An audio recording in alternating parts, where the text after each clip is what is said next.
दोस्तों नमस्कार। आप सभी का आपके अपने चैनल करियर अड्डा फरियों में एक बार फिर से स्वागत है। दोस्तों, बिहार कर्मचारी चयन आयोग यानी बिहार स्टाफ सिलेक्शन कमीशन ने ऑफिस अटेंडेंट स्पेशल संयुक्त प्रतियोगी परीक्षा का नोटिफिकेशन जारी कर दिया है। इसके तहत विभिन्न विभागों कार्यालयों में 3,727 पदों पर नियुक्ति की जाएगी। 10वीं या मैट्रिक पास उम्मीदवारों के लिए बिहार सरकार के विभिन्न विभागों में शानदार नौकरी को हासिल करने का सुनहरा अवसर है। आज के इस वीडियो में हम इस वैकेंसी के बारे में विस्तार से जानकारी साझा करेंगे। तो चलिए बिना कोई देर के ये वीडियो शुरू करते हैं।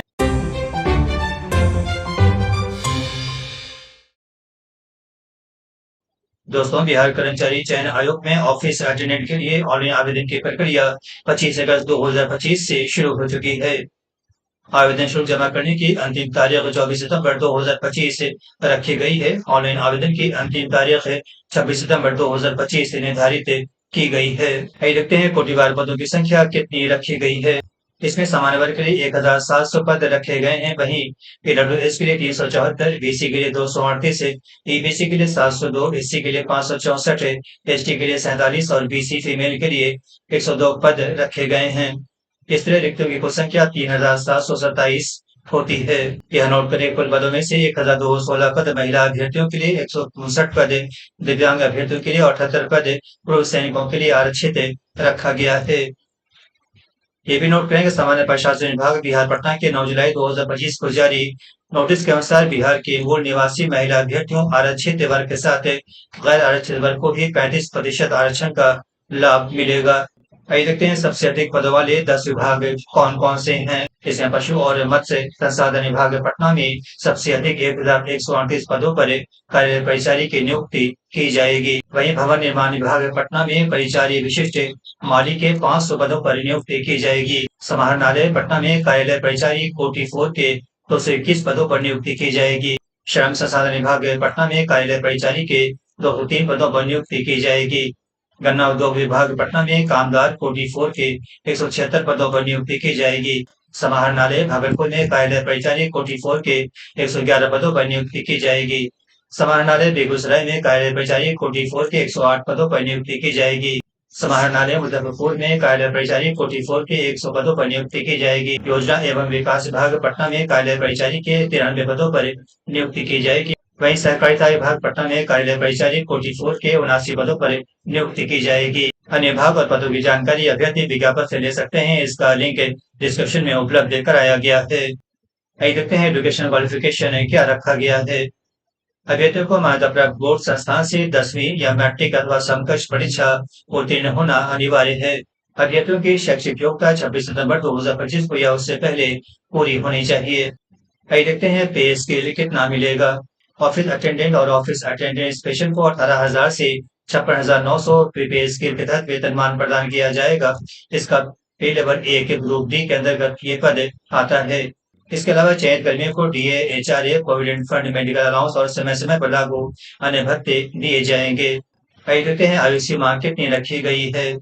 जनरल और ईडब्ल्यूएस वर्ग में पुरुषों के लिए आयु सीमा 21 से 37 साल रखी गई है। वहीं जनरल और ईडब्ल्यूएस वर्ग में महिलाओं की आयु सीमा 21 से 40 साल रखी गई है। बीसी और ईबीसी वर्ग में पुरुष और महिला दोनों के लिए आयु सीमा 21 से 40 साल रखी गई है। एससी और एसटी में पुरुष और महिला दोनों के लिए आयु सीमा 21 से 42 साल रखी गई है। सभी कोटि के दिव्यांग अभ्यर्थियों को कोटिवार अधिकतम आयु सीमा के अतिरिक्त 10 वर्ष की छूट प्रदान की जाएगी। यहाँ नोट करें कि अभ्यर्थी की आयु सीमा की गणना 1 अगस्त 2025 के आधार पर की जाएगी।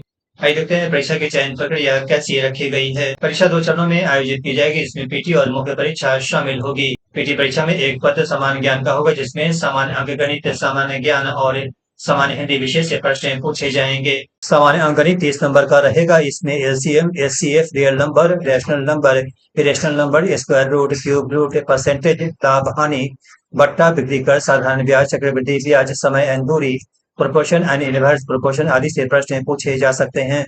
सामान्य ज्ञान 40 नंबर का रहेगा। इसमें समसामयिक घटनाएं, जल संसाधन, कृषि एवं फसलें, वैज्ञानिक प्रगति, राष्ट्रीय अर्थव्यवस्था, मानचित्र अध्ययन, भारत की संघीय व्यवस्था, केंद्र राज्य संबंध, देश की राजनीतिक प्रणाली, वैश्वीकरण और भारतीय अर्थव्यवस्था, भारत का इतिहास, राष्ट्रीय आंदोलन में बिहार का योगदान और जनरल साइंस आदि से सवाल पूछे जाएंगे। सामान्य हिंदी 30 नंबर का रहेगा। इसमें संज्ञा, सर्वनाम, लिंग, विशेषण, पर्यायवाची शब्द, कारक, मुहावरा, संधि, विलोम शब्द, समास, लोकोक्ति, अनेक शब्दों के लिए एक शब्द, शब्द शुद्धि, वाक्य शुद्धि, तत्सम, तद्भव शब्द, उपसर्ग, मुहावरा, पढ़ते और उपसर्ग आदि से सवाल पूछे जाएंगे। सामान्य हिंदी में 10वीं कक्षा के पाठ्य पुस्तक के गद्य खंड और काव्य खंड के अंश रचनाकार पर आधारित प्रश्न भी पूछे जाएंगे। प्रश्न वस्तुनिष्ठ और बहुविकल्पीय होंगे। प्रश्न की कुल संख्या 100 होगी। प्रत्येक सही उत्तर के लिए 4 अंक दिए जाएंगे तथा प्रत्येक गलत उत्तर के लिए 1 अंक की कटौती की जाएगी। परीक्षा की अवधि 2 घंटा होगी। दिव्यांग अभ्यर्थियों को 2 घंटे 40 मिनट की अवधि उपलब्ध कराई जाएगी। परीक्षा का माध्यम हिंदी और अंग्रेजी दोनों में रहेगा। विभिन्न चरणों में परीक्षा आयोजित किए जाने की स्थिति में नॉर्मलाइजेशन की प्रक्रिया अपनाते हुए रिजल्ट जारी किया जाएगा। प्रारंभिक परीक्षा के माध्यम से कोटिवार उपलब्ध रिक्तियों के 5 गुना संख्या के बराबर उम्मीदवारों का चयन मुख्य परीक्षा के लिए किया जाएगा। मुख्य परीक्षा के लिए बाद में अलग से विज्ञापन प्रकाशित किया जाएगा। आइए देखते हैं परीक्षा शुल्क कितना रखा गया है। बिहार सरकार के 21 अगस्त 2025 के निर्णय के अनुसार प्रत्येक अभ्यर्थी के लिए परीक्षा शुल्क केवल 100 रुपए निर्धारित किया गया है। अभ्यर्थी ऑनलाइन पंजीकरण के बाद परीक्षा शुल्क ऑनलाइन पेमेंट गेटवे के माध्यम से दिनांक 24 सितंबर 2025 तक जमा कर सकते हैं। परीक्षा शुल्क किसी भी परिस्थिति में वापस नहीं किया जाएगा। आइए देखते हैं इस पद के लिए आवेदन कैसे करें। सबसे पहले अभ्यर्थी बीएसएससी की आधिकारिक वेबसाइट bssc.bihar.gov.in पर जाएं। इसके बाद पंजीकरण करें। वेबसाइट के होम पेज पर बीएसएससी ऑफिस अटेंडेंट वैकेंसी 2025 के लिंक पर क्लिक करें। यह लिंक डिस्क्रिप्शन में दिया गया है। नया पेज खुलने पर न्यू रजिस्ट्रेशन विकल्प पर क्लिक करें। आवश्यक विवरण जैसे नाम, ईमेल आईडी, मोबाइल नंबर आदि दर्ज कर रजिस्ट्रेशन प्रक्रिया पूरी करें। इसके बाद लॉग इन करें।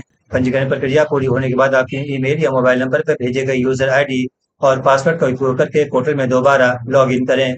अब आवेदन पत्र भरें। लॉगिन के बाद आवेदन पत्र को ध्यानपूर्वक भरें। अपनी व्यक्तिगत जानकारी, शैक्षणिक विवरण और अनावश्यक जानकारी को सही दर्ज करें। इसके बाद मैट्रिक और समकक्ष प्रमाण पत्र की स्कैन कॉपी अपलोड करें। अभ्यर्थी ऑनलाइन आवेदन करते समय अपनी स्पष्ट अच्छी लाइव फोटो वेबकैम के माध्यम से खींचकर अपलोड करना सुनिश्चित करेंगे। इसके बाद आवेदन शुल्क का भुगतान करें। इसके बाद आवेदन पत्र सबमिट करें। अंतिम चरण में आवेदन पत्र को ध्यानपूर्वक जांच कर सबमिट बटन पर क्लिक करें। भविष्य के संदर्भ के लिए आवेदन फॉर्म का प्रिंट आउट अवश्य लें। ऑनलाइन आवेदन से पहले उम्मीदवारों को निम्न दस्तावेज तैयार रखने होंगे। इससे पहला है मैट्रिक का अंक पत्र और मूल प्रमाण पत्र। दूसरा है स्थायी निवास आवासीय प्रमाण पत्र। तीसरा है जाति प्रमाण पत्र, क्रीमी लेहर रहित प्रमाण पत्र, ईडब्ल्यूएस प्रमाण पत्र। चौथा है स्वतंत्रता सेनानी के पोता पोती नाती नातनी का प्रमाण पत्र। पांचवा है दिव्यांगता संबंधी प्रमाण पत्र और छठा है अधिकतम उम्र सीमा में छूट हेतु सक्षम स्तर से निगम सरकारी सेवक का प्रमाण पत्र, भूतपूर्व सैनिक का प्रमाण पत्र। देखते हैं आवेदन के लिए क्या महत्वपूर्ण निर्देश जारी किए गए हैं। एक अभ्यर्थी के द्वारा मात्र एक ही ऑनलाइन आवेदन पत्र भरा जा सकता है। किसी अभ्यर्थी के द्वारा एक से अधिक आवेदन पत्र एक ही पता या पता बदल कर भरे जाने की स्थिति में उनके सभी आवेदन पत्रों को अस्वीकृत करते हुए उनका कैंडिडेचर रद्द कर दिया जाएगा। ऑनलाइन आवेदन की प्रविष्टियों में किसी प्रकार के सुधार परिवर्तन के लिए निवेदन पर विचार नहीं किया जाएगा। अभ्यर्थी अपना application form number, registration number, roll number को सुरक्षित रखेंगे। लिखित परीक्षा कंप्यूटर बेस्ड टेस्ट या ऑफलाइन मोड में आयोजित की जा सकती है। दोस्तों, उम्मीद है इस वैकेंसी की जानकारी आप सभी को पसंद आई होगी। जानकारी पसंद आई हो तो प्राइवेट चैनल को लाइक, सब्सक्राइब, कमेंट और अधिक से अधिक शेयर करें। इसके साथ ही नोटिफिकेशन की घंटी को भी प्रेस करना ना भूलें ताकि हमारी आने वाली तमाम वीडियो सबसे पहले आप तक पहुंचे। मिलते हैं अगले वीडियो में एक नई और शानदार वैकेंसी के साथ। नमस्कार।